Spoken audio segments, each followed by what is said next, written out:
Hey guys, today's video is definitely going to be a little different. I am not even really about to get into it with the formalities because this is not the time or the place, and this is a very serious topic, and I want to talk about this right now because even though I'm fairly new getting started entering the stadium, I've been on the sidelines for a long time. I've been in this community for a long time. And I think that this is something that we all should be able to talk about openly, especially if we want to do better as a community.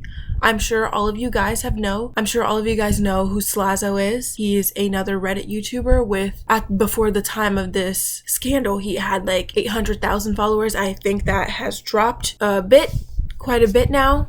But if you don't know what's going on, his ex-girlfriend posted on Twitter something very serious. She posted on Twitter about how her and Slazo were dating from the years 2016 to 2017 and somewhat talking into 2018. And she came out with some very serious allegations against him, claiming that during the entirety of their relationship, he both verbally and sexually abused her. This is not a laughing matter. I am going to read you. She posted this article on Twitter, and she also posted screenshots that do not look fabricated in the slightest. Of course, the truth always has a way of coming out, so we will find out eventually. But I am going to talk to you guys about what she said and read you guys some of these screenshots because this is very serious. I'm not gonna lie. Slazo, who I will be referring to as Michael, and I were in a relationship from 2016 to 2017, but had continued to talk into 2018 in a provocative way. Michael, during our relationship, was abusive both verbally and physically. She then goes on to describe how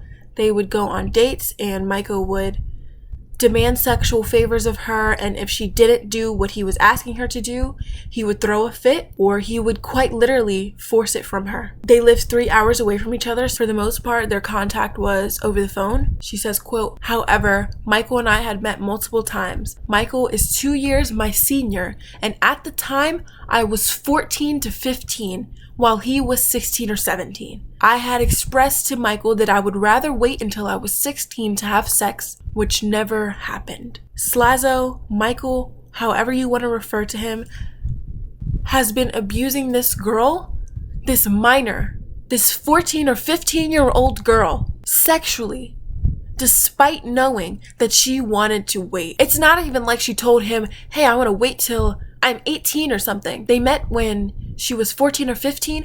All he had to do was respect her boundaries and wait a little while. She goes on to say, "Michael, on our first date, touched me in a cinema despite me never kissing someone before. I assumed this was normal, although I was uncomfortable by it and let it happen.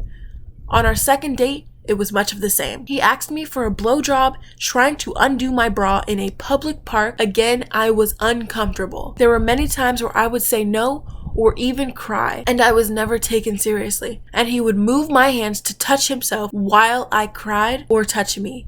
He would not visit me if I was on my period.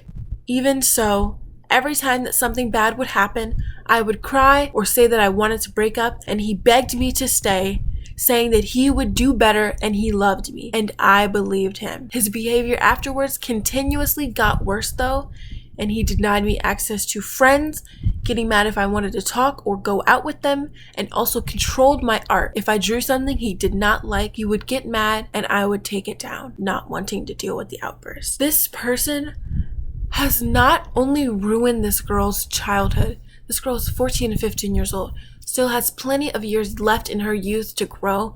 He has not only ruined those opportunities for her to grow, but he has manipulatively and mentally controlled this girl's every move for the better part of 3 years. She says, "Michael controlled almost every aspect of my life, and I was reduced to thinking I was nothing more than a sex object.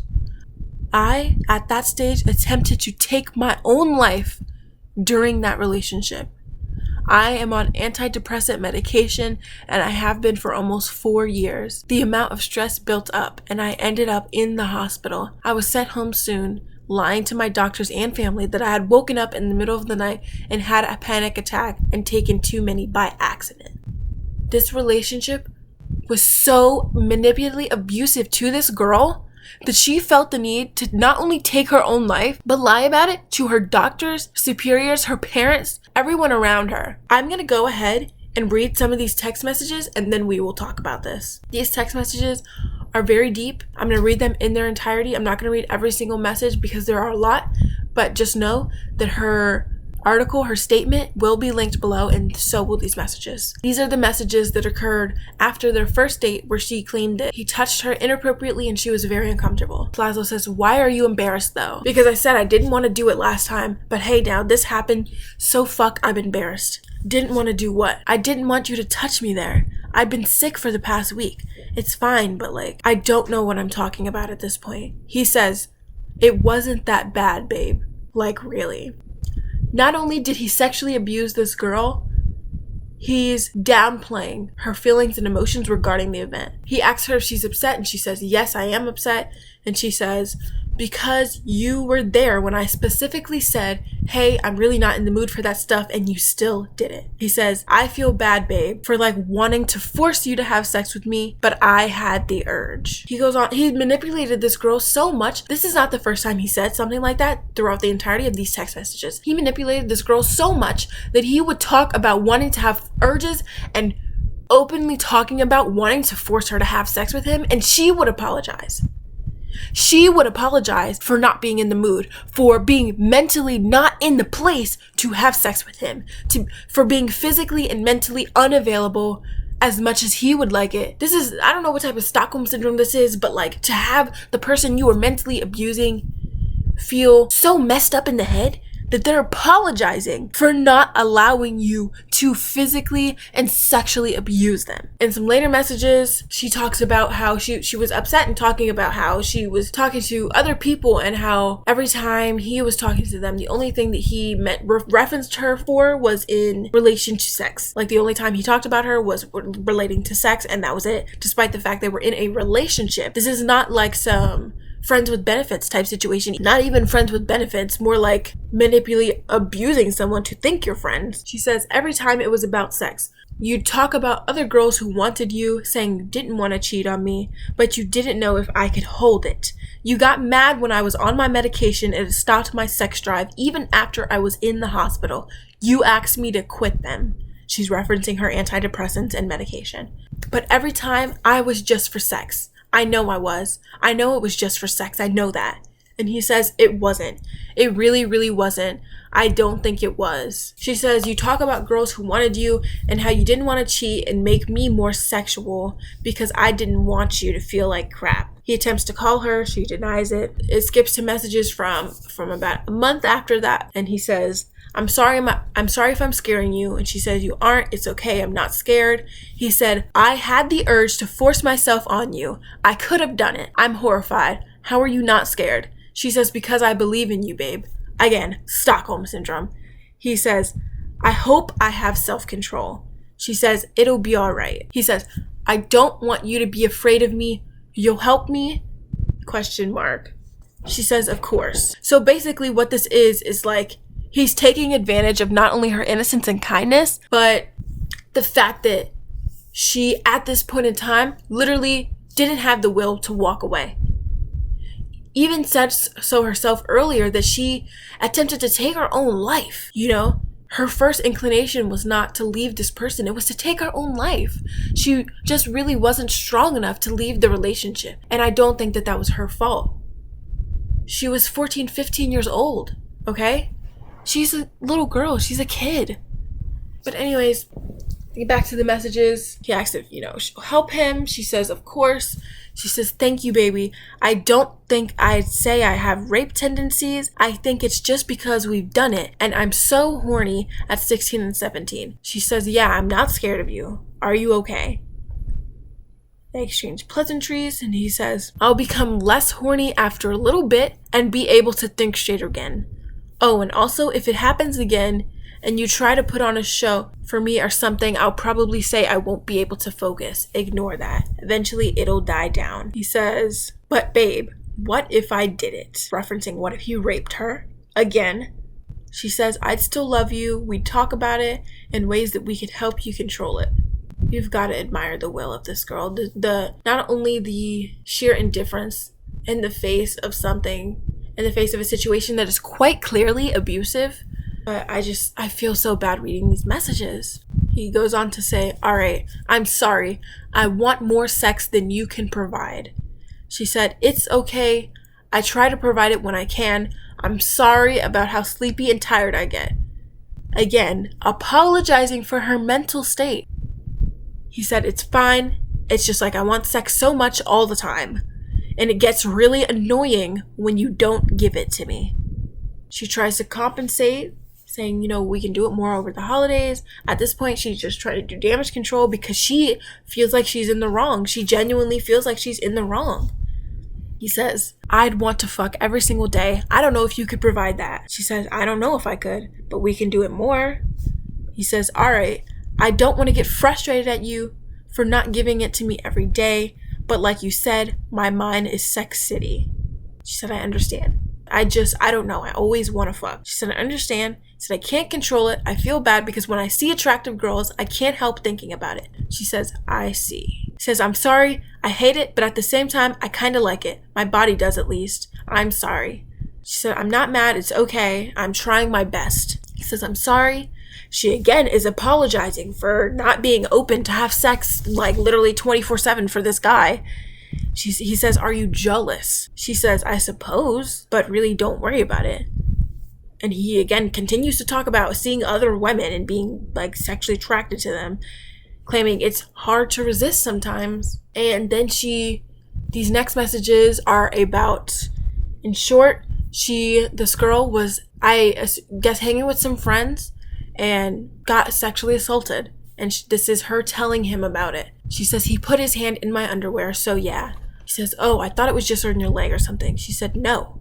He fingered me and I couldn't do anything. He said, did you leave?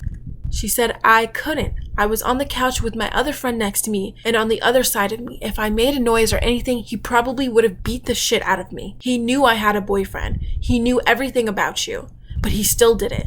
He said, oh, what? I had no idea it was that bad. She said, I told you, didn't I? That's what I meant when I said he touched me. He said, yeah, I assumed it was just on the ass or something. Like, that would be okay? Your girlfriend tells you somebody touched them and you like, oh, okay, it was just on the ass or something. Who cares? Like, what? She says, yeah, the thing that made me sick, though, was when his parents got home and he stopped and goes, you want to stay over? He says, he might have thought you liked it since you didn't stop him. Rape culture, if I've ever seen it. This quote is the epitome of rape culture if I have ever seen it. She said, I was trying to. I had my hand firmly on his, pulling away, but he didn't. I was crying. Luckily, the movie was so loud that others didn't notice. As soon as his parents got home, I went up to his bathroom and cried my eyes out because I felt like I'd cheated on you. This poor girl just got sexually assaulted and is crying because she thinks her rapist of a boyfriend is going to be upset and think that she cheated on him because she was sexually assaulted against her will. I just can't. And this story, I guess you really have to have like a certain amount of credibility to be able to talk about stories like this with somebody being quote exposed. And I know that I don't, but this is still something that I really want to talk about just because I want to create the type of environment on my channel where we can talk about things like this openly. I know you're here for the Reddit content, I know that, but I don't want to be just a Reddit reader to you. I want to be somebody that you can talk to about stuff like this, okay? That we can talk about stuff like this. And there's more screenshots of text messages that I will probably put up on the screen. Just look at this message. Baby, when I get back, it's rape time. I don't care what type of relationship you think you have with somebody. When is it ever okay to joke about raping them? When is this ever okay? It's not okay. It's really not. I don't want to jump the bandwagon and assume guilty until proven innocent. Because if you guys have been paying any type of attention over the last couple of weeks and months with the beauty community, it's that as soon as a story breaks, there's always 16 different sides to the story. There's always new stuff and new articles, new evidence coming out. I am sure that Slazo probably will put out his own statement, his own version of events that happened, probably his own text messages. But at this point, these text messages do not look or appear fabricated. They look authentic. I don't know how you can combat words like these. And I know that a lot of people don't want to believe the worst because they've watched Slazo for a long time and they feel like they got a good gauge of the type of person he is. But let me tell you something. YouTube is YouTube. People are not the same people that they appear to be on YouTube as they are in their actual lives, and that's a fact. YouTube is a facade that a lot of people put on to hide who it is they really are at heart. And so even though, having said I don't want to jump on the bandwagon of cancel culture, I do think we should be realistic about the situation and the events that have occurred. This topic, I'm not gonna lie, does hit a little bit close to home for me. But I didn't make this video to get into me. I really just wanted to talk about this girl and her situation because these are very serious allegations. Please let me know what you think about what's going on. If there's updates to the story, I might put out another video.